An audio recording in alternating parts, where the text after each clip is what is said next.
Hey guys, welcome to another movie review. Today I'm going to be telling you about a film that is actually Jason Bateman's directorial debut as a director. He's mostly just worked as an actor throughout the course of his career, and now with this new film, this is his basically his first time as a director as well.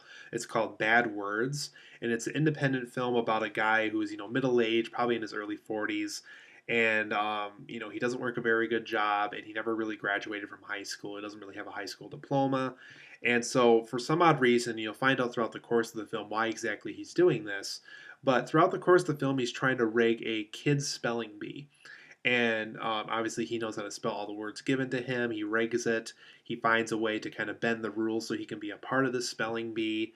And throughout the course of the film, like I said, you really figure out why exactly he's doing this. Why exactly is he willing to make so many people mad on public television when this goes to a live competition just to do this and things like that. So he also forms a friendship with or not really a friendship, just somebody he encounters a lot during his time at the spelling bee, I should say, of somebody who's a contestant of it, and so they get to know each other really well, and there's a friendship you think at first, but there's something that goes wrong with the friendship, and we kind of just follow him on this journey of why he's trying to rig the spelling bee and why.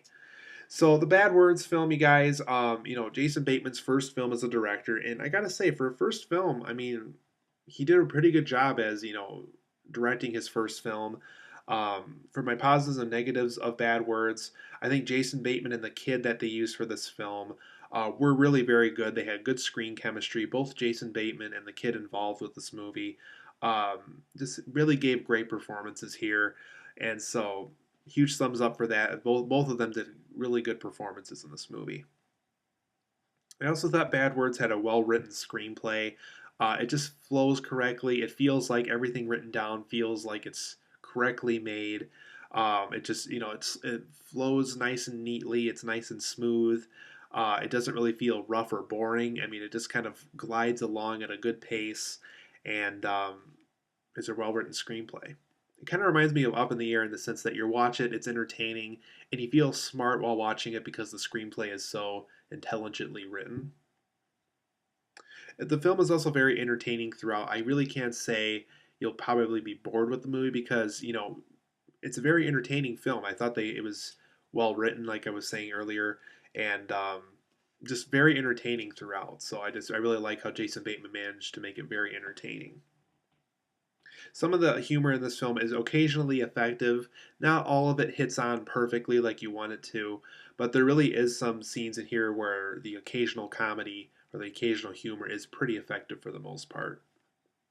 I also like how Bad Words kind of has a Billy Madison vibe to it. If you love Billy Madison, if you like that whole full grown man back to school kind of vibe, I think Billy Madison will really work for you. Or I think Bad Words will work for you really well since you would like films like Billy Madison and things like that. For my negatives of Bad Words, I do think there is too many over the top moments. I do think, I'm not going to spoil it obviously, but when you do find out why Jason Bateman was trying to rig this spelling bee, it is kind of a ridiculous reason as to why he's doing it. I think he could have do this certain thing that he was talking about at one point in the movie in a much different fashion and kind of get his revenge on this person like he was talking about, because there really is some very over the top moments in this film. There's also a woman who really hates what he's doing throughout the film, being a part of the spelling bee as an adult, and a lot of the stuff they do with that character is very ridiculous. I also think Bad Words just could have been a funnier film. I really think um, if the humor hit more often, like if it really stayed with you, if it really felt effective more often, I think Bad Words would have turned out to be an even better film. And kind of playing off of the whole, over the top moments, there really is some weak reasonings behind certain things in this movie. So I really can't give the movie too much praise because there really was some pretty weak reasoning behind some of the things that went on in this movie. And overall, I will say Bad Words is a somewhat underwhelming experience just because, comedy wise, it could have felt funnier.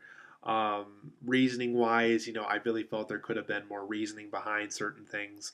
I also thought Jason Bateman's character, great performance from Jason Bateman, obviously, but I thought he didn't need to be as mean and as crude as he was throughout this movie. It just felt like he was just bashing and destroying people just because he could and had the intelligence to do so. Um, I just felt like I wanted to make I wanted them to make a film more so about a guy that we really could root for and really understand his reasoning behind doing this. Because his character was just so negative about everything, it was just kind of hard to follow him after a while. So overall, guys, I give Bad Words an 8 out of 10. I think it's a good film. I think it's worth renting. I think it's better than something like The Drop or anything like that. But yeah, it's just not a very. It's not as satisfying as you'd want it to be. I guess that's the best way to put it. But at the same time, it is very good. I think that the writing is very good in it and things like that. But I think with an even better script, I think the film would have really popped out of the pages and really would have became an even better film. So 8 out of 10 for me. It's a good film, but at the same time, don't expect the best film of the year out of this one as well, though.